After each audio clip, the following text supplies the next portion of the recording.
Welcome to the Evidence Informed Teaching Podcast. Are you a teacher wanting to improve your classroom practice and deliver excellent teaching through access to research?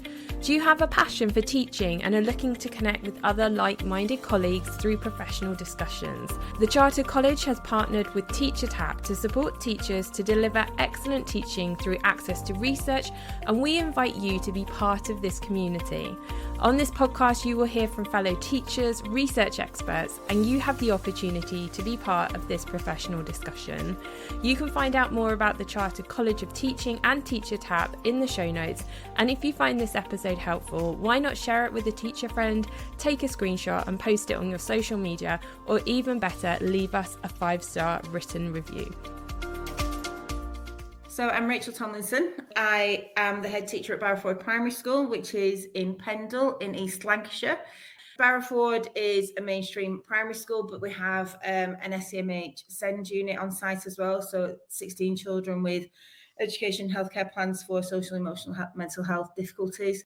As a school, we're 2-form entry. We're incredibly inclusive, which has resulted in us having more than 3 times the national average percentage of children with an education healthcare plan. I think we're on something like 12% of children with an educational healthcare plan. So we have lots and lots of things going on for us. In terms of me, I hate saying these words. I've been a teacher for 26 years, which is like, oh, how was that even possible? I was never going to be a teacher. My grandma was a teacher and had 5 children, 4 of whom were teachers, 1 of whom was my mum, 3 of whom were primary heads eventually. So it kind of was a bit in the blood, and I wasn't going to go into teaching, but and did a biology degree, but then did some cover in the office at my mum's school one summer when I was at uni for the business manager, because she was off sick when it was the summer holidays, and kind of that was it for me. So that's what started. I actually qualified through the graduate teacher program. So back in the early days of I think it was one of the precursors, was it, to Teach First and the apprenticeships and all of that stuff. So I was a graduate teacher program NQT, and I've now been the head. I came to Barrowford as deputy head 17 years ago, and I've been the head here 15 years, so a long time. I just want to start with the caveat that I do think it is the best job in the world, and I will maintain that I think it is the best job in the world, mostly because we make a real difference, and you can see the difference every day, and we can change children's lives, and we do change children's lives. So it is the best job in the whole world. It might some days feel like the hardest job in the whole world some days, but I think I wouldn't want to do anything else, even in those really difficult days. I think challenges. Budget is a huge challenge. Money is a huge challenge. Trying to kind of budget for staffing, trying to budget for buildings which are a bit decrepit and old and falling down, and budget for resources, and budget ever more for the needs of our children and our families. That's a huge pressure, and I think there's a real balancing act that we have to do kind of every day, really, about what we can afford and what the children need, and how do we square that circle. And so I think that is a real challenge. And it's not all about money, but I think sometimes money does smooth some of the other challenges. But I think also there's challenges. I think, really honestly, I think the scrutiny that education faces every day is a real challenge for teachers. I think it limits courage generally. I think it limits that kind of individualism that schools should have and could have for all kinds of reasons. I do think that the over scrutiny and that level of scrutiny we have is a challenge, because again, the kind of ripple effect of that is massive. And as a school leader, it's kind of our job as a leadership team to be the umbrella for that, for the staff, so the staff don't feel those pressures. So here, that's kind of how we see our role, but also we see the impact from other schools feeling that and facing that in terms of children coming into us. And I think currently there's challenges in terms of the children and families. We're in a bit of a perfect storm, haven't we? We're post-COVID, we've got the cost of living crisis, we've got all of kind of those difficulties that are stemming from those things really communities and families are less resilient. And staff in school are part of the community, are part of families themselves, and therefore sometimes are less resilient because they're feeling the same pressures everybody else is feeling outside of work as well, and then come in and face those pressures from the families that we're working with. So there's a lot in there, I think, and those are the ones that, if things keep me awake at night, those are the things that keep me awake at night, really, about how we make sure everybody in our school community, children, families, parents, staff, are happy and healthy and can access the things that they need. I really think the Chartered College has a real place in terms of the professionalism of kind of heightening that professionalism of our industry. And I have lots of friends who are medics, and they have GMC and all of the rest of it. And I think as a professional body, I think there is so much variety and diversity in our profession, rightly so, and that's what keeps it so dynamic and so healthy, and gives us all the conversations.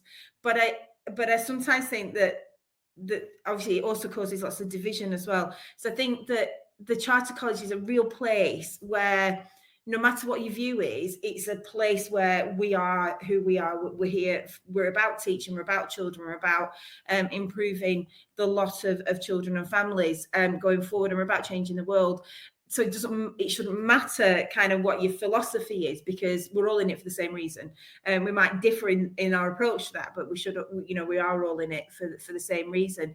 And I think, so for me, that's kind of what the Chartered College represents, that body for the profession. I was talking to someone the other day about medics, where if you ask a medic who they work for, they say the NHS.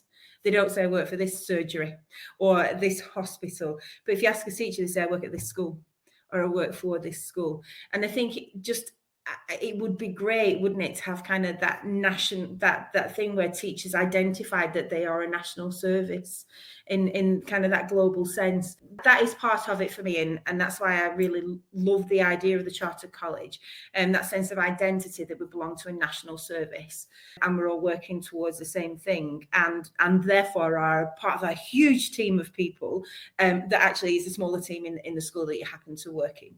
The other thing is about CPD and CPDL, and about belonging to a group and having access to all of the stuff that the Chartered College has. So there's a thing about identity, but then there's a thing about resources and having access to all of that stuff. And it was, I think we took out the group membership during a COVID lockdown, if I remember rightly. And COVID taught us so much stuff, didn't it? It was a vast amount of stuff that we got when we were all in lockdown. And what we found at school was that our staff were accessing CPD like never before, not because we'd asked them, but because they just found the time to do it, and they just wanted to be better, and they wanted to kind of have as much going on and as much learning as possible. And obviously, being in lockdown and online teaching, they had a little bit more time. It was a little bit more accessible because it was all online and it was so flexible. So we really thought about, it really helped us think about CPD very differently, and helped us kind of realize something that I think we've always realized, but it made it really obvious that people weren't averse to CPD. It wasn't something you had to make people do. You can't stop people doing it, actually, when there's the access to it.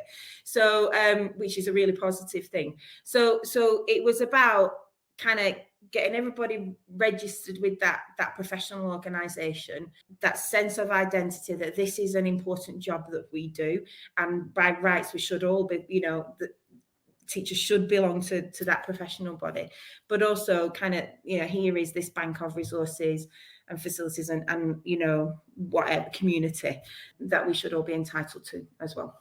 Our governors are massive supporters of anything that moves our school forward, anything that develops our staff. We do a lot of professional learning. Generally, national professional qualifications, we offer those. If anybody comes and says, can I do this? The answer is always yes.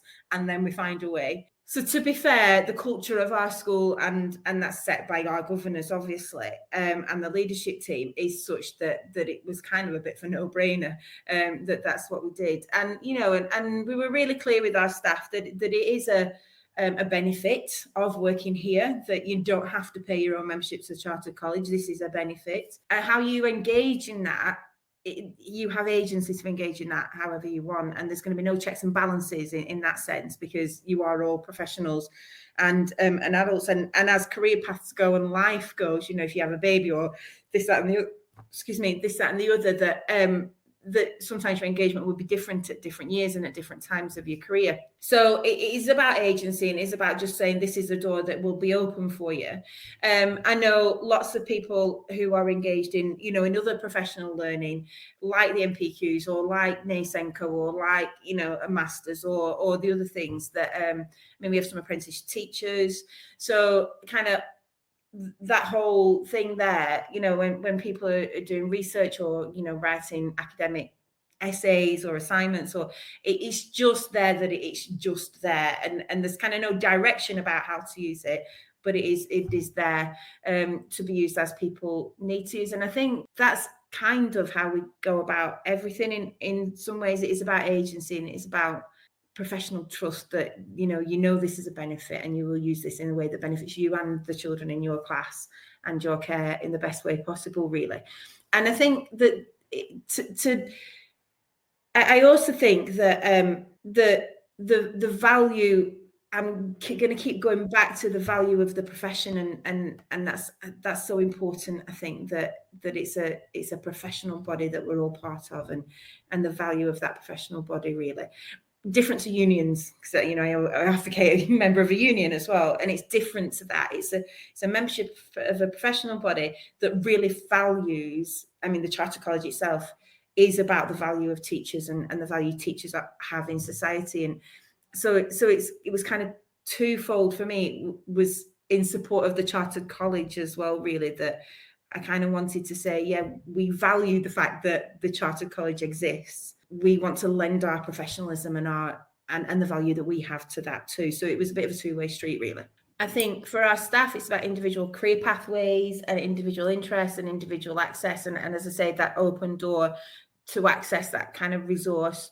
It's there if they want it. But there's, again, there's no checks and balances on that, because we have that professional trust and professional respect for our staff. And I think it does. I think the very fact that it's there, I think the very fact that they're a member, I think all of that, empowers our staff in a kind of really implicit way that they can make explicit by accessing the resources when they need to. I think in terms of school, the more doors that are open to our staff, the better. I think the more informed our staff are, the more valued they feel, the more part of a community they feel themselves, the more they're aware of their impact as a whole group, and I'm talking as a national group, then that will be felt by our children. The professionalism and the value that they feel gives our teaching staff that sense of confidence and importance. They're important. They're important to the future of our country. So I think that's important that our children feel that in the classroom, and have teachers in front of the classroom who feel, yes, this is a really hard job, but it's also a really great job to have, because it allows me to make a difference, and I know what that difference is, and I know that I can access things to help me make that difference. And I know that there's a community out there of people like me who also want to make a difference. And that might be different to the way I want to make it different, but that's fine. Having really professional, really, really informed teachers in front of a class of children can't not make a difference. I think that's the way it is. And I think in terms of the wider community, there's our wider community of our children, our staff and our parents and our governors, and and I think that the more that we feel energized and I'm going to say that word, valued again, the better it is for our community as a whole, and the more informed we are, the better it is as a community for a whole. But when I think about the wider education community, that is huge. That belonging, that sense of belonging to a wider education community gives us the strength to kind of go forward, even when it feels like we're on our knees a little bit. And when we've got all the stuff that we started with, all the problems, all the challenges, being that sense of being something bigger. And it's not just 20 teachers here trying to change the world. Actually, the 20 teachers here are part of a bigger group that are trying to change the world. And we all value each other. I don't think we can underestimate the impact of that. It's something we owe our staff as well. Our staff work really hard, like every other teacher in the country, every other teacher on the planet. You know, I used to laugh and say teachers don't come in it for the money. They come in it because they want to make a difference, because they want to change children's lives and families' lives, and they want to impact on social mobility. And, and actually most teachers want to have an impact on the planet now. I think there's all of those things that play into that. And as an industry, and I think we're one of the biggest industries in the world as teachers. There are so many of us that actually that collective voice is really powerful. But as an industry, we owe it to our members of staff to kind of support them being part of that industry and being part of a group that collectively is really powerful, with that sense of belonging. I absolutely do think it's value for money, especially in a time of tight budgets, because it's about enabling people to access support for when things are really difficult. So I think in times of plenty, it's absolutely a no-brainer. But in times when budgets are tight, and we're having to consider everything that we do spend, I think even then it's even more important, because teacher retention or all of that stuff is going to be easier when teachers feel like they belong to a group that values our profession and wants to make it better.